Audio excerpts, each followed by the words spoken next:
Copyright for this copyrighted material, but under Section 107 United States Copyright Office, Copyright Act 1976. This video, the music and content it contains is for education and or entertainment purposes. The question tonight is, what was behind the shooting of a 13-year-old girl who was the witness of the traffic cone beating death of 73-year-old James Lambert last month? Our Kelly Rule has more from investigators. Law enforcement sources tell me the 13-year-old girl was supposed to talk to homicide on Friday morning about Lambert's murder, but she never showed up. That night, she was shot in the face.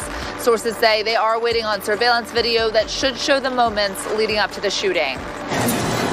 Monday morning, District Attorney Larry Krasner now confirming a 13-year-old girl who witnessed the brutal traffic cone attack that killed 73-year-old James Lambert Jr. became a shooting victim Friday night. According to Philadelphia police, she was shot in the back right ear on Osceola Street around 6:45 p.m. She is expected to survive.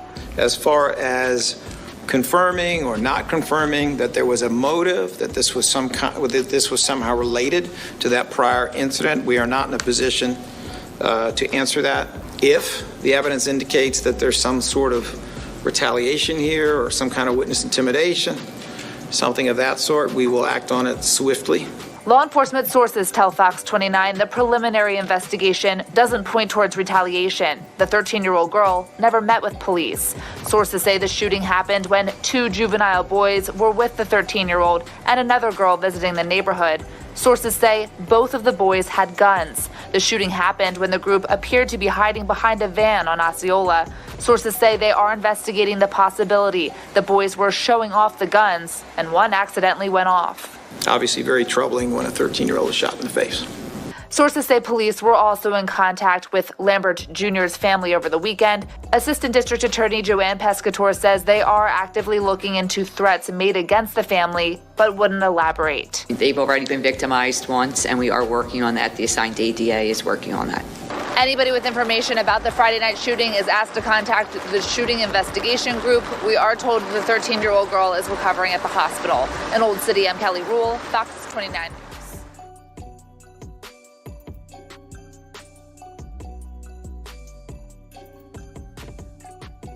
Hey everybody, welcome to Buzzz Radio's Can y'all hear me? Welcome to Buzzz Radio's True Crime Tuesdays with Kandis. Some of y'all may know me by Love and Sunrays. We were gonna do a different story, but I had a couple of updates regarding this story that I wanted to share with you guys before we move on to episode 2 next week. Y'all, this is going to be a short one. I'm not going to hold you for too long. Maybe like 30 minutes, 45 minutes. All right. So let me tell y'all about this. I want to read the article that I found regarding this. This happened last month on the 27th. So just a couple of weeks ago. One of the witnesses, one of the children who was there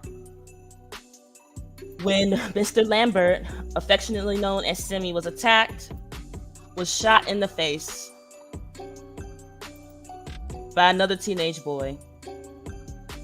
And people aren't clear about whether this was retaliation because she was actually scheduled to meet with the police and give her account of what happened and didn't show up because she had been shot. Or actually that night she got shot. And though it's completely possible that this is just a coincidence, it's not likely. Y'all know how it is on the streets. I don't know why anyone would be stupid enough to do this, because it ain't like it's gonna help killing the witness. Like, the whole United States is a witness. We all saw the tape. You know, all they need is that and the autopsy to complete the case. So, but let me read a little bit of this article. All right, this is from Fox 29 News. A 13-year-old girl who was shot in the face Friday night was a witness to the brutal traffic cone attack that killed a 73-year-old man last month, according to sources with Philadelphia police. The girl was shot in the back of the right ear on the block of the 5800 block of Osceola Street around 6:45 p.m. on July 22nd. The bullet traveled through her jaw, according to police. She is said to be in stable condition, and she's so lucky. She's so lucky. Oh my goodness. Philadelphia DA Larry Krasner confirmed in a press conference Monday that she was present when James Simmie Lambert Jr., 73, was attacked by a group of juveniles on the 2100 block of Cecil B. Moore Avenue on June 24th. I believe they haven't released her name, but I believe she is the 13-year-old who I mentioned was shot. She was like holding her hand over her mouth, and you can see the video there. It's going to replay a few times. Sources tell Fox 29 Steve Keeley that she was not charged in the attack and do not believe there's any connection between the assault and Friday's shooting. Two 14-year-olds, Gamara Mosley and Richard Jones, are being charged with murder, and we both know that. So let's see if they got more on the story. So it's being investigated at the DA's office. But from what I hear, she and two other teenage boys were hanging out, and another girl were hanging out. Someone was playing with a gun and it went off. And how many times have we seen this story? I'm pretty sure I'm going to pull up a true crime story about this soon. Another teenager who got shot because a gun accidentally went off. You know what I mean? I don't know. What do y'all think? Do y'all think this is on purpose? Do y'all think it's just a coincidence? I'm not sure. Because setups do happen. Setups do happen on these streets. Oh, yes. Yes, he died. He died the next day together.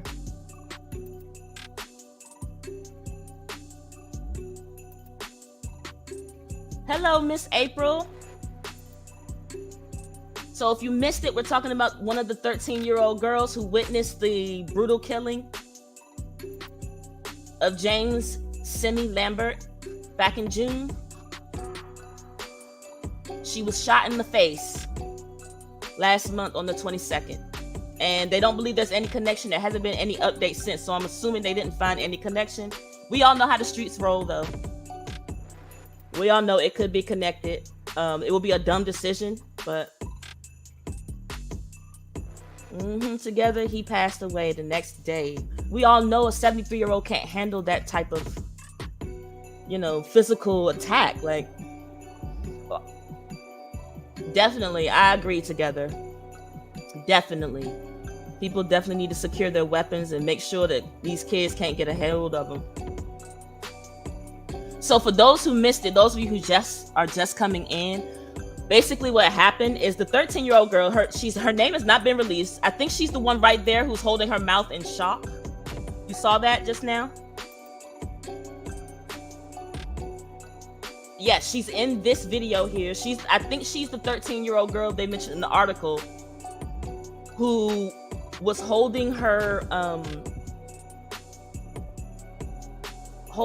face. She was holding her mouth like she was shocked. That's her, I think. It's about to come up here. So hold on just a moment.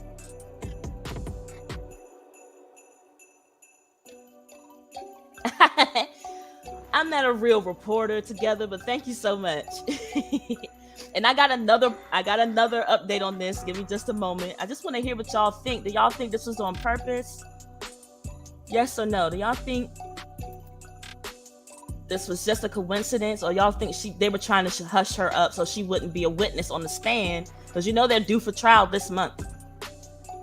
They're due for trial and they'll be sentenced this month.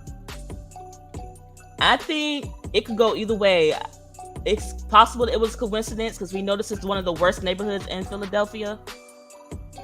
But it's also possible, that it was a setup. I wouldn't be shocked or surprised at all if it was a setup.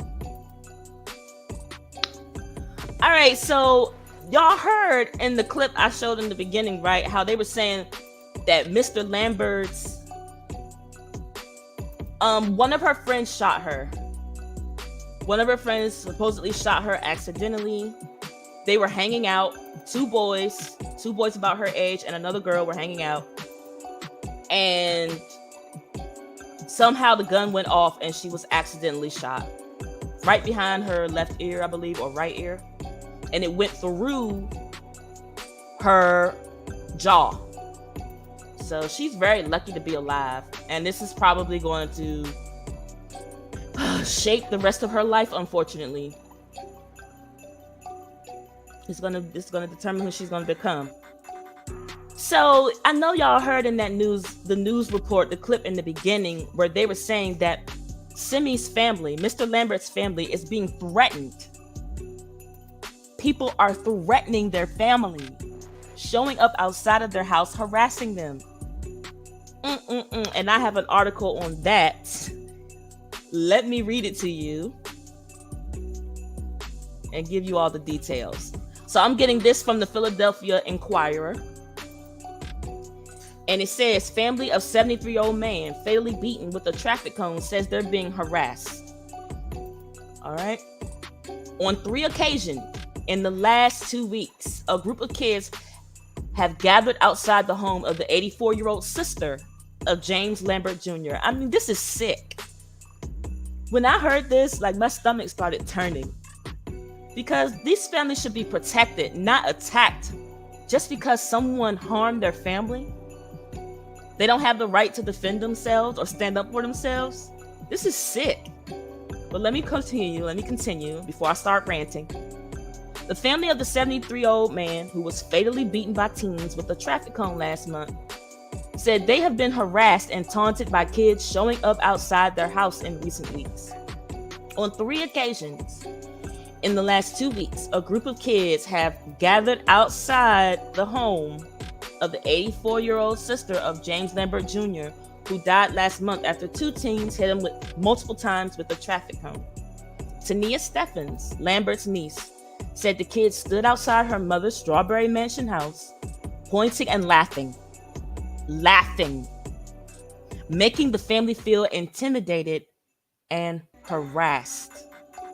In response, Philadelphia Municipal Court Judge Jaffe C. Pittman III on Tuesday approved a stay-away order requested by the district attorney's office, ordering all defendants, their families, and any third parties related to them to stand down or face arrest. Steffens said the first incident occurred on July 16th, just after 4:30 p.m., when she and her mother were outside and 3 teenage girls approached them. "You look like my teacher," Steffens said a girl told her. She felt suspicious. She said, so she asked, "Where do you kids live at? I don't recognize you from the neighborhood." When they said their street name, Steffens said it clicked. It was close to where her uncle was killed. Then she said she noticed that the girls shared the same streak of bleached hair as the 14-year-old girl charged in the crime. She told them to leave, she said, and they did. Then she called the police to report the incident and gave them photos she'd taken of the girls. The second interaction, Stevens said, occurred on the morning of July 18th when her niece was coming by to check on her mother. When she arrived, she noticed a group of about 5 kids standing across the street laughing and pointing at the house, she said. The niece immediately called relatives who rushed over, but the kids had gone. They again called the police. The third and most recent interaction was the morning of July 22nd. Stefan said she had just arrived at her mother's home when she noticed 2 groups of kids, about a dozen in all. A dozen, wow. On either side of the block. She recognized a few of the girls from the first visit the week before. Again, she said, they were pointing and laughing. She called police again to file a report. On a few other occasions in between, Stefan said, her mother told her the doorbell rang or there was a knock on the door, but when she went to answer, she saw kids running away. They used to do that to us in the hood all the time. They did not report those incidents to the police, Stefan said. Lambert was like a father figure to Stefan's, she said, and her mother raised him after their parents died when they were young. Lambert had left his sister Elsie's house a few hours before he was attacked around 2:30, so we didn't know that. Because remember, they didn't say anything about what he was doing. They don't know where he was headed.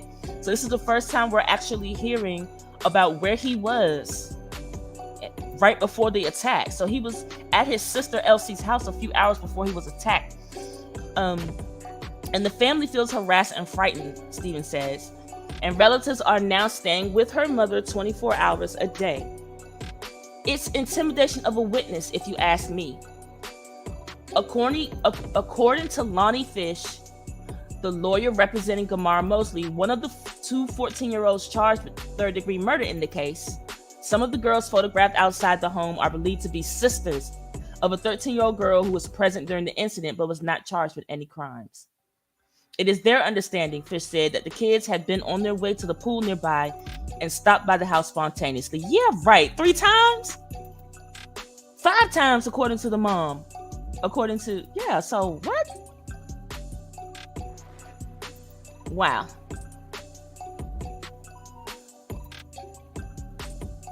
This is just trifling. This is wrong.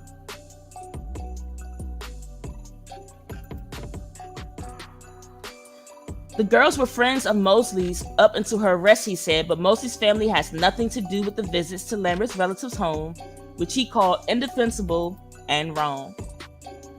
My client is 14 and she's incarcerated right now, Fish said. Whatever it is, it's not at the behest of any of the people supervising my client. Wow.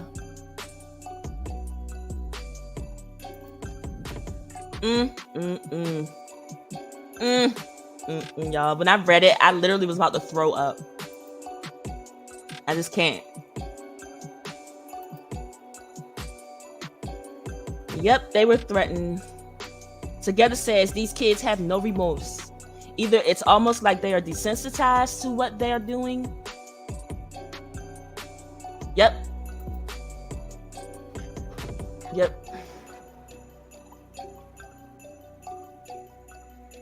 So that's all I have, y'all. This is sick, and I'm hoping that the police are responding to their calls whenever this happens again in the future. I wish that I could just reach out to this family and give them a hug, because they need it. Like, no one deserves to be punished for standing up for themselves. The man didn't need to be killed in the first place, and the kids just need to leave this family alone. Leave them alone. Period. Or face jail time, like the police said. My mom says there's no unity in the Black community anymore. Mission accomplished. Right. There's no respect for our elders. Where is the respect for our elders? When I grew up, you couldn't get away with treating people like this. Well, I take that back. I've seen it a lot, actually. But in my family, we don't roll like that. And I just don't understand. Correct, B. Correct, right. Exactly. All because this man told them they should be in the house at 2 a.m. in the morning. That's what all of this is over. Literally. So you guys, that's all I got. Next week, we got a longer episode where we're going to be going into another case that happened in Washington, D.C. a few years ago. I actually know one of the people who were convicted in this crime. So it's going to be a very interesting episode next week. If you want to know the details of the victim and everything, please look in the description of this live video and you'll see that there. And while you're there, go ahead and subscribe to the Buzzz Tweet Radio's official YouTube channel so that you can get updates in the future. And in the future, all episodes will be streamed on the Buzzz Tweet Radio station, not on my mom's B Sparrow Talk station anymore. So please make sure you subscribe to Buzzz Tweet Radio so that you can attend next week. It's gonna be, woo, y'all. This girl got killed, chopped into pieces, put in a dumpster, and ended up in a landfill in Virginia. And her body has not been found to this very day. And we're gonna talk about that next Tuesday. So make sure y'all are there. You're right, Miss April. It is a shame. It's a shame. All right, y'all. If there's nothing else that y'all got for me, this is all I got for you. Stay safe. I love y'all. Be blessed and have a great rest of your week. Don't let anybody bring you down. Yes, make sure you guys visit the Buzzz Tweet radio station. Also, for more Buzz, visit buzztweet.com.